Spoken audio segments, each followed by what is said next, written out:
Bienvenue sur ma chaîne Aqra Biologie et cette fois-ci on se voit pour une nouvelle rubrique, c'est Student Life.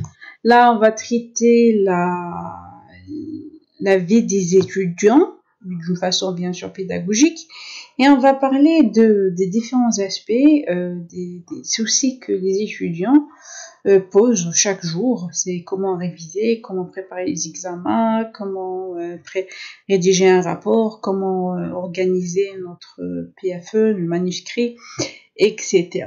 Donc, dans cette première vidéo, je vais commencer par comment réviser vos cours, comment préparer votre cours avant d'aller à la révision pour les examens. Donc,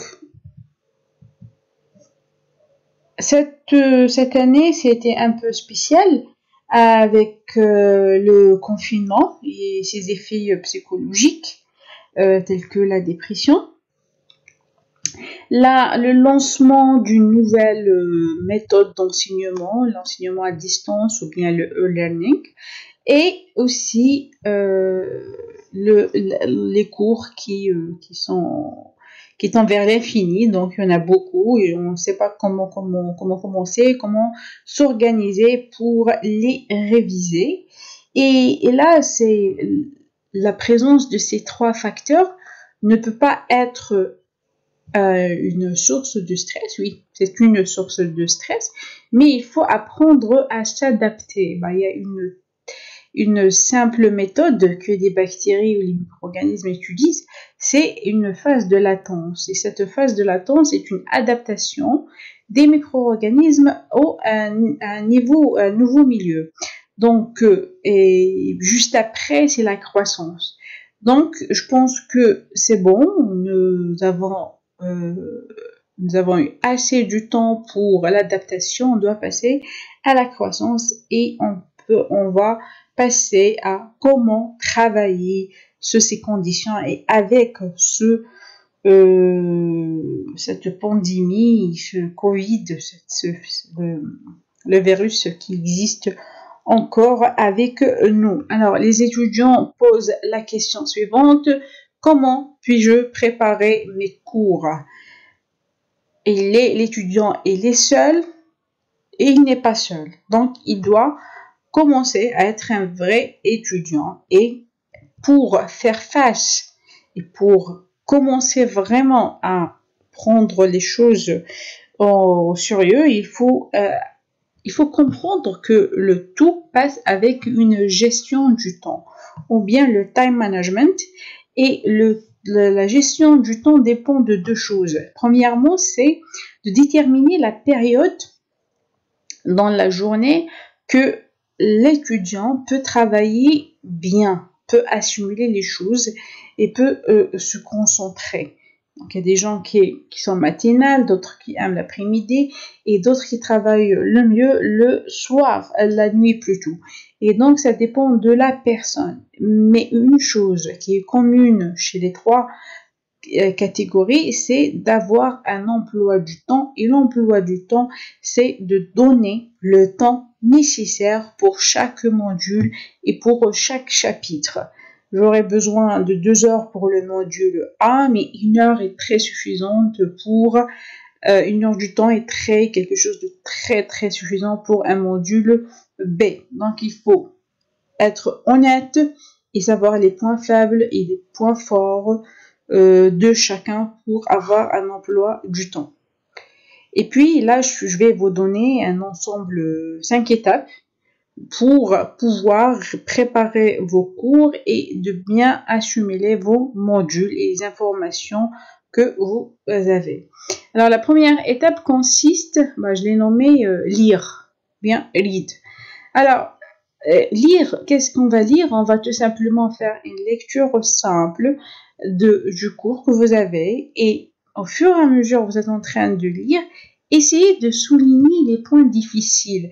Généralement, les gens donnent des conseils d'avoir un code couleur et souligner les choses importantes, mais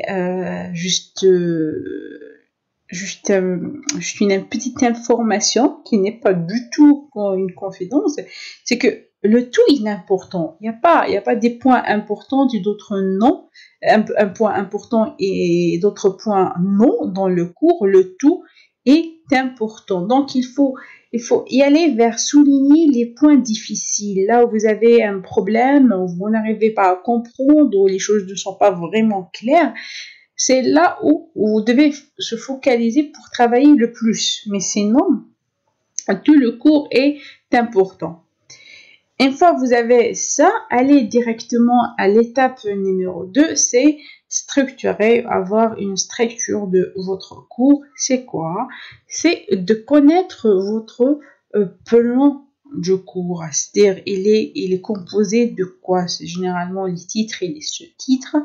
Et là, il faut déterminer les points, est-ce que sont liés, les points traités, les différents titres, est-ce qu'ils sont liés ou bien séparés pour pouvoir les comparer ou bien les complémenter.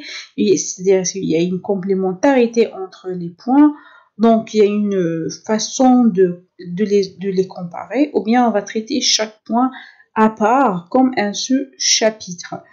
Et une fois que vous avez ça, vous allez commencer à rédiger le cours à votre façon.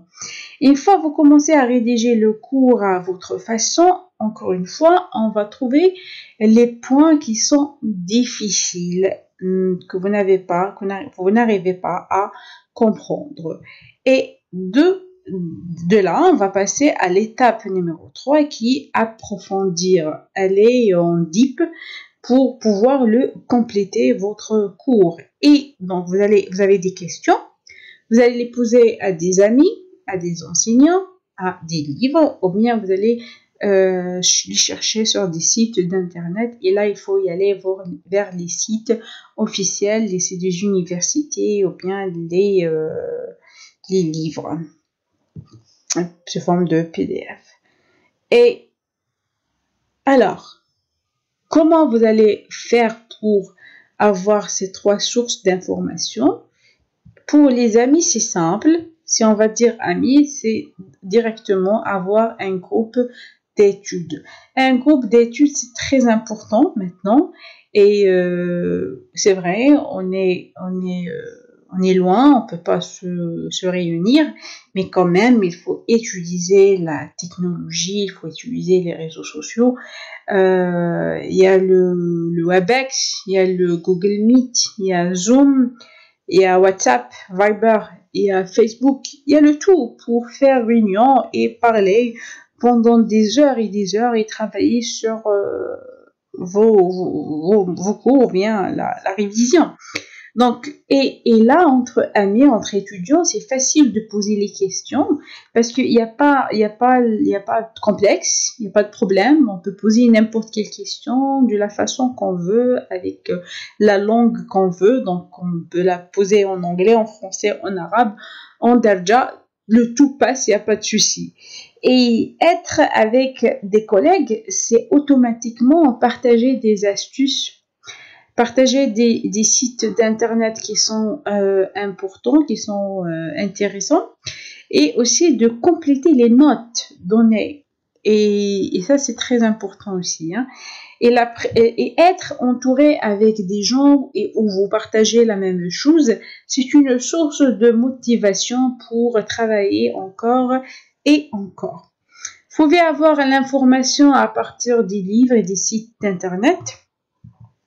Donc, vous pouvez se documenter, aller sur les vidéos, voir des études scientifiques, des articles, des livres, peu importe votre source, mais qu'elle doit être fiable. Donc, vous allez compléter votre cours. Mais là, je pense que aller dans ce sens, ça va vous poser quand même 2 petits problèmes. Le premier, c'est que vous devez consacrer beaucoup de temps pour le faire et vous allez trouver beaucoup d'informations qui peut-être ne sont pas importantes à votre niveau, ou bien à ce stade, ou bien pour le module X, Y ou Z. Donc, il faut vraiment faire très attention. La méthode ou le chemin le plus facile, c'est d'aller vers votre enseignant, poser vos questions directement à votre enseignant, car vous pouvez les poser directement et avoir des informations précises. Et là, je vais vous donner quand même une astuce, c'est que évitez de dire à votre enseignant, j'ai pas compris cette partie. Parce que en posant les choses comme ça, avec cette phrase, j'ai pas compris, l'enseignant, vous allez prendre quand même un risque. L'enseignant va tout simplement répéter ce qui est écrit dans le cours. Et donc, je vous conseille de poser des questions. Essayez toujours de formuler des questions. Et si vous n'arrivez pas à comprendre, posez une autre question et ainsi de suite. La troisième et la quatrième étape dans notre démarche, c'est bon, vous avez votre cours, vous allez maintenant faire un exposé, vous allez explain le cours à votre groupe d'études, à vos collègues, à vos amis. Et cette étape va vous permettre d'avoir exactement les points forts et les points faibles dans votre présentation. Et aussi, il faut faire attention, il faut expliquer un cours par tour du rôle, c'est-à-dire chaque personne de votre groupe d'études va présenter un cours ou bien va se charger d'un module. Et là, je vous conseille aussi de choisir le module le plus difficile pour vous, le module où vous avez des problèmes, des lacunes, parce que ça va vous aider à le maîtriser. Enfin, cinquième étape dans notre démarche, dans la démarche que j'ai trouvé utile pour les étudiants, c'est de passer à tester. Do a test.